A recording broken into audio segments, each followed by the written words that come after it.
Assalamualaikum warahmatullahi wabarakatuh. Nama saya M. Latif Alamsyah, kelas PB20C. Di sini saya akan mempresentasikan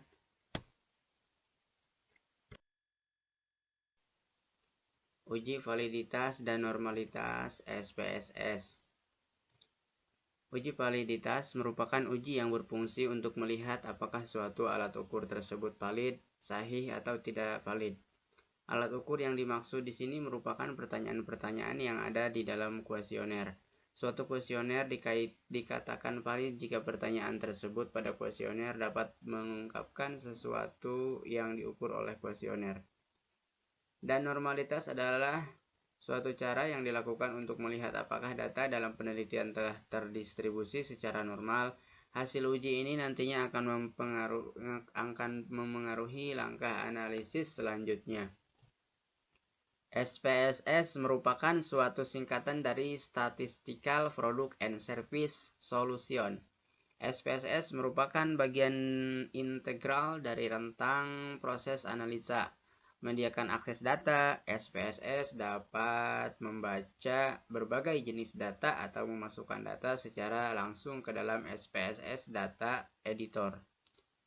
Pengujian validitas dapat dilakukan dengan menggunakan aplikasi SPSS. Baik, selanjutnya kriteria pengujian validitas. Dalam presentasi ini saya akan menjelaskan pengujian validitas yang mengkorelasikan antar masing-masing skor item indikator dengan total skor konstruk.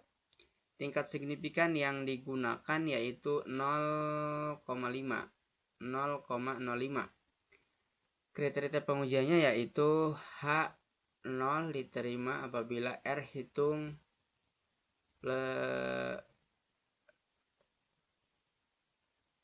R tabel alat ukur yang digunakan valid atau sahih. HO ditolak apabila R statistik, R table alat ukur yang digunakan tidak valid atau sahih. Cara menentukan besar nilai R table DF N kurang 2. Tingkat signifikan uji dua arah. Misalnya R table sama dengan DF 13 sama dengan 13 kurang 2, 0,05. Untuk mendapatkan nilai R table kita harus melihat di tabel R. Tabel R-nya nanti ada di langkah melakukan uji validitas. Adapun langkah-langkah pengujiannya yaitu sebagai berikut. Buka aplikasi SPSS Anda, silahkan atur format yang ada di variabel view, sesuaikan dengan kriteria dan kriteria dari data kita maksudnya. Lalu input data kita di data view. Selanjutnya kita mencari nilai total dari variabel X. Cara klik menu transform, compute variabel, maka akan muncul kotak dialog. Lalu lakukan pengisian kolom target variabel dan numeric expression seperti gambar di bawah. Lalu klik OK ya. Lihatlah data pada data view akan ada penambahan kolom baru yaitu kolom X1 total. Baik,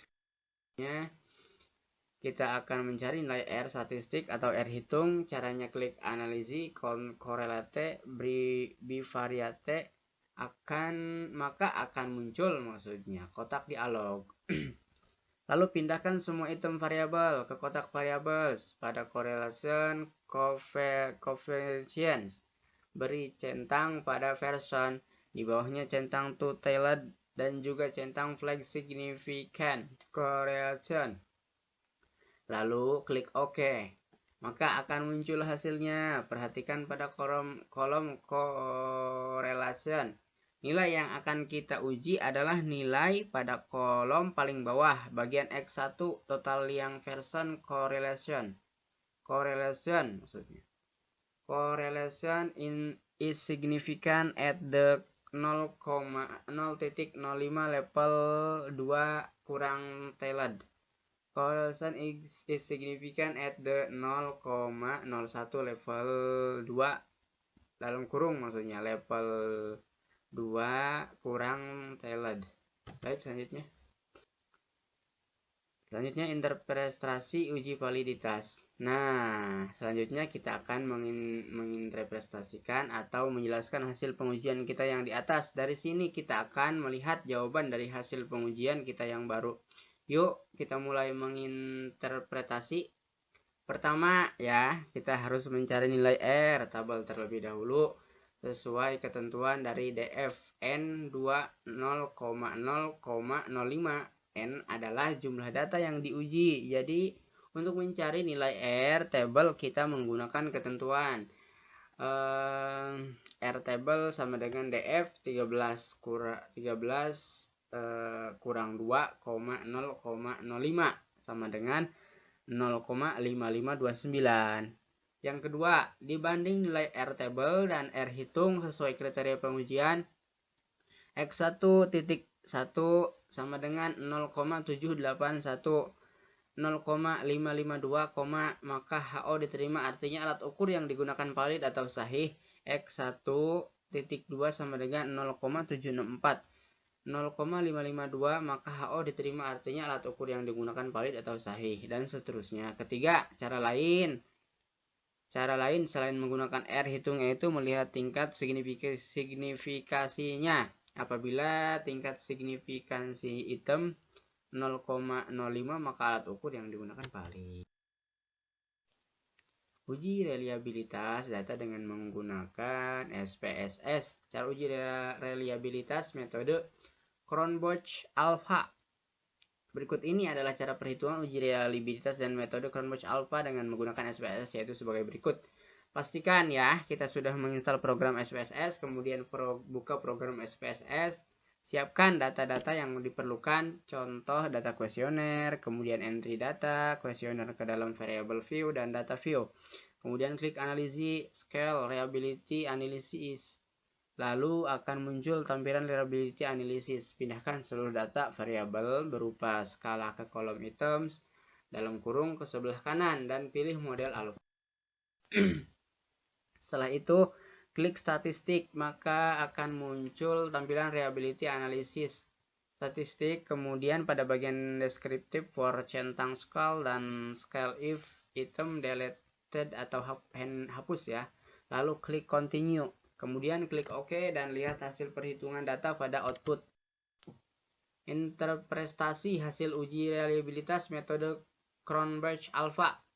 Setelah melakukan perhitungan data, kemudian hasil perhitungan dengan uji reliabilitas akan muncul pada output. Pada output hasil perhitungan data akan berupa tabel, yaitu case processing summary, reliability statistik, item total statistik, dan scale statistik.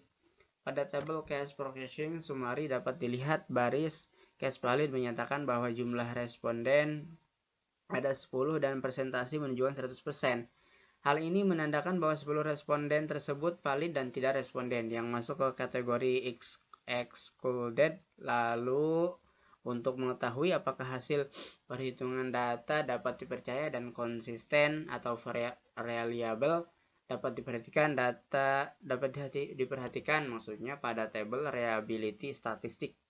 Hasil perhitungan uji reliabilitas metode Cronbach Alpha dalam kurung R hitung dapat dilihat pada kolom Cronbach Alpha, yaitu 0,088 dengan N of items menunjukkan bahwa jumlah dari items atau jumlah pertanyaan yang kamu input pada variabel view adalah 5.